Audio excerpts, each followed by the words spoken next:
Olá, investidor, bem-vindo ao canal Descomplicando Ações. Hoje nós vamos falar aqui sobre o fundo, tá? GARI 11, tá?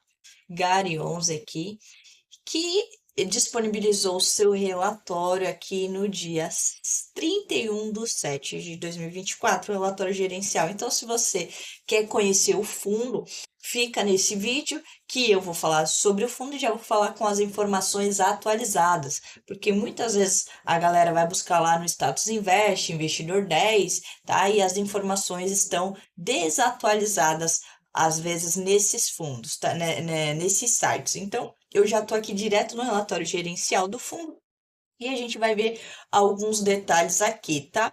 Então, ó, bora para o que interessa, tá? A gente descendo aqui, a gente consegue ver algumas informações importantes, tá? Então, o fundo tem um valor patrimonial, tá? De 1,19 bilhões. Tem um dividend yield aí, distribuiu, né, no último mês aí, um dividend yield de 0,8 por cota, tá? 0,8 centavos aí por cota. Número de ativos, 25 imóveis. Tem um preço aí, tava com um preço de 9,6. Se a gente der uma olhada lá no valor que ele tá hoje, a gente consegue ver que ele está sendo negociado aí. Vamos ver aqui, cotação. A gente consegue ver a cotação atual. Então, ó, hoje ele está sendo negociado aí por R$ 9,10, está um pouquinho acima do que ele fechou aí o mês de junho. Entregou aí um dividend yield, tá nos últimos 12 meses de 11,52%. Eu quero chamar atenção a isso aqui, porque é um dividendo extremamente alto aí para um fundo de tijolo, tá? Lembrando que ele é o objetivo aí do fundo, né? Ter uma solução única e completa, ter estabilidade e previsibilidade de resultados atraentes, bons imóveis, inquilinos de excelente capacidade de crédito, isso é importantíssimo, ter inquilinos bons que vão pagar aí suas dívidas, né? Os contratos, ter aí contratos atípicos, tá? Que os contratos atípicos têm como característica aí ter uma multa integral de rescisão de contrato, ou seja, se o inquilino ele decidir no meio do contrato sair, ele recebe uma multa integral, tá?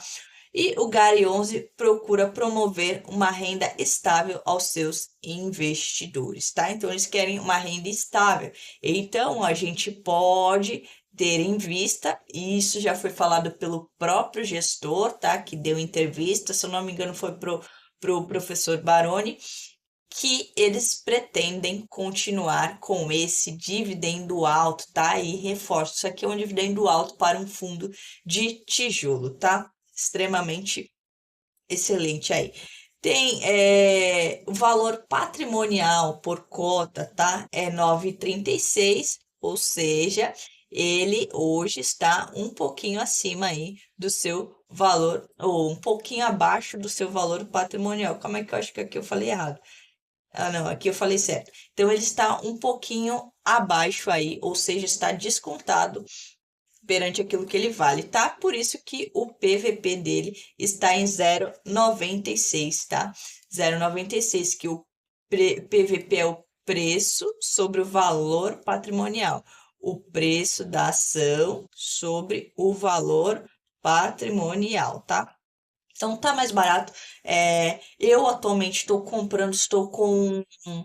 Deixa eu olhar aqui, depois eu vou olhar e vou trazer aqui para vocês quantas cotas, vou jogar aqui no vídeo, quantas cotas que eu tô do GARI 11 aí, tá? Tem uma liquidez diária, tá? De, em média, aí, 4,89 milhões, ou seja, é negociado todos os dias 4 milhões.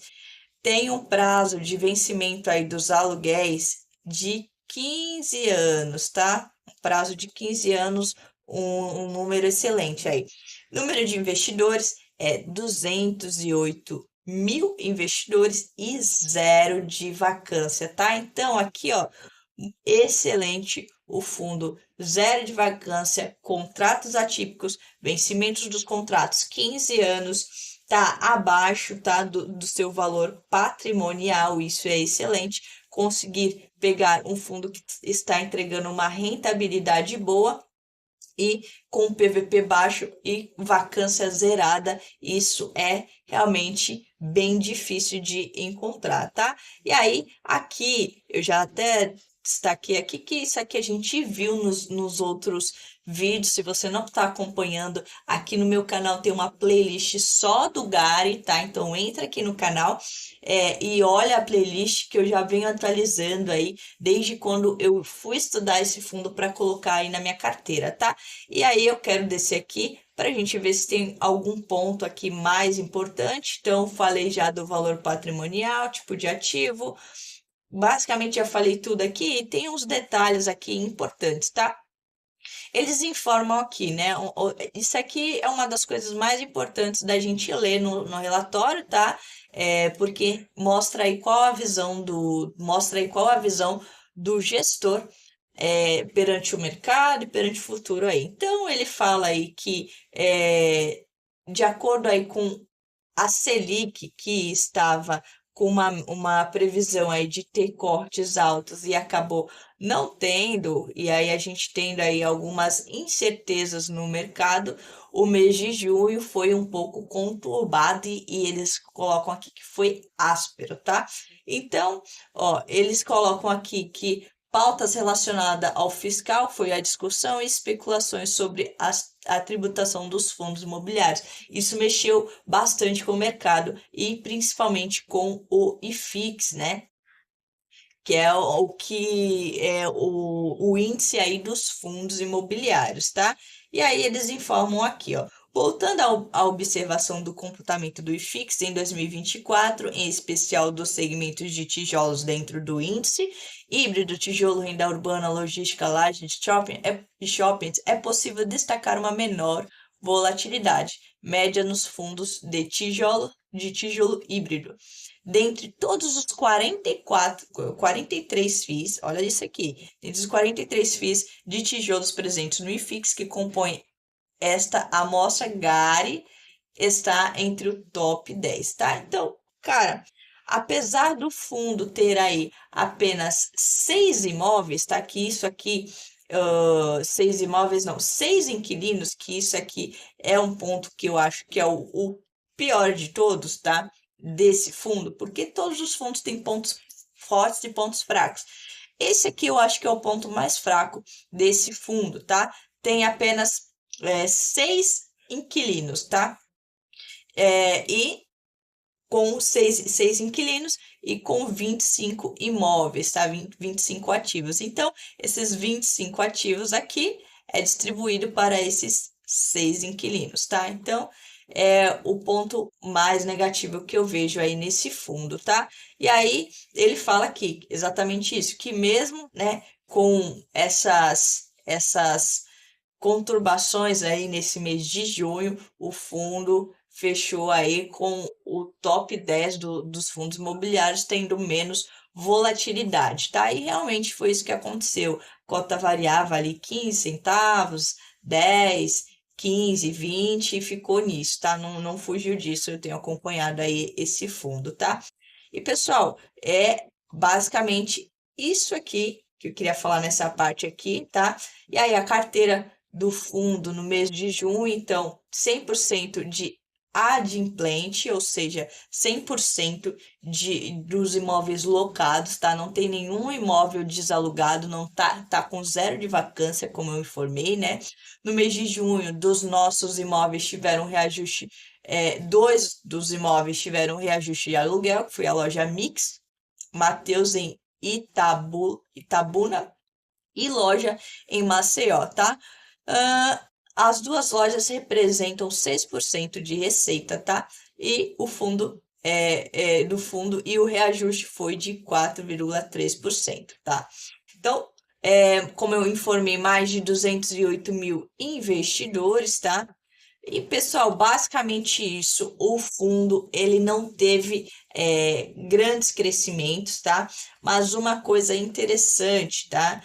o fundo ele passou a... Aqui eles informam, né, para a gente tomar cuidado aí com tomar cuidado aqui com o final do mês de junho e o final do mês aí, o mês de junho e dezembro, que são os meses que os fundos são obrigados a distribuir, né, o valor que falta aí para completar 95%, ou seja, os fundos imobiliários eles são obrigados a distribuir 95% do seu lucro com os cotistas. E às vezes o fundo ele fica segurando ali, fazendo um caixa, mas eles têm aí 6 meses para poder distribuir esses dividendos. E se chegar no mês de junho e eles não tiverem distribuídos, eles são obrigados a distribuir. E aí, às vezes, esse montante que é distribuído lá em junho ou em dezembro infla os valores aí dos fundos imobiliários. O dividend yield fica aparecendo como um dividendo grande. E aí eles falam aqui para a gente tomar cuidado para não pegar dividend yields inflados, tá? Analisar apenas pelo mês de junho. Por isso que eu fiz uma playlist aqui no canal para você acompanhar mês a mês aí todos os detalhes do fundo, tá? E aqui, ó, interessante, aqui eu vou descer a tela, porque aqui eles informaram, aqui é um pouco da DRE, tá? Do fundo. O fundo tá um pouco alavancado, mas normal, porque ele cresceu demais, tá? E até a dívida foi até um pouco de. A dívida que era alta ficou um pouco menor relativamente àquilo que ela tinha, né? Mas eles já têm planos aí de controlar essa dívida, tá? E aí, eu quero achar aqui a parte que eles falam aqui dos novos entrantes aí, das pessoas que acabaram de recomendar eles na carteira, tá? Então, ó, bora descer aqui. Aqui, pessoal, tudo isso que eu tô passando aqui, ó, todos os detalhes dos galpões, dos imóveis. Depois, isso aqui é legal você baixar, se você quiser ter interesse de conhecer e ler com calma. Se eu for passar isso aqui, a gente vai ficar mais de 1 hora para falar de tudo aqui, tá? Então, se a gente descer aqui, a gente consegue ver os novos entrantes aqui, ó. Então, o fundo passou, tá em 16 carteiras, tá? Recomendadas, e passou a ser recomendada aí pelo Banco do Brasil, Suno Research e Alume, tá? Então, aqui a gente consegue ver todos os que recomendam aí, as mais importantes, né? Suno, Orama, Clube FI, Levante, Banco do Brasil, Santander. Essas aqui são as que eu mais ouço falar e vejo que são as carteiras mais relevantes, tá? Então, é extremamente importante o fundo estar ocupando aí novas carteiras, tá? Ocupando lugar em carteiras importantes aí, como a Suno aqui e o Banco do Brasil, eu vejo como uma das mais interessantes que eu teria interesse, tá? Então, extremamente importante o fundo estar conquistando o seu lugar, tá? E aí, essa parte, o Gary aqui na fila do pão, cara, não mudou, não mudou, não vou ficar enchendo linguiça aqui. Se você não assistiu os outros vídeos, assista, porque eu detalhei lá tudo isso daqui, tá? Basicamente foi isso, teve reajuste em 2 aluguéis. Isso aqui agora vai ser mais uma atualização. Teve cobertura aí, entrou em novas carteiras e basicamente esse é o vídeo de hoje. Espero que você tenha gostado. Deixe seu like aqui no vídeo e se inscreva no canal para me ajudar a crescer. Um abraço e até o próximo vídeo. Falou, fui!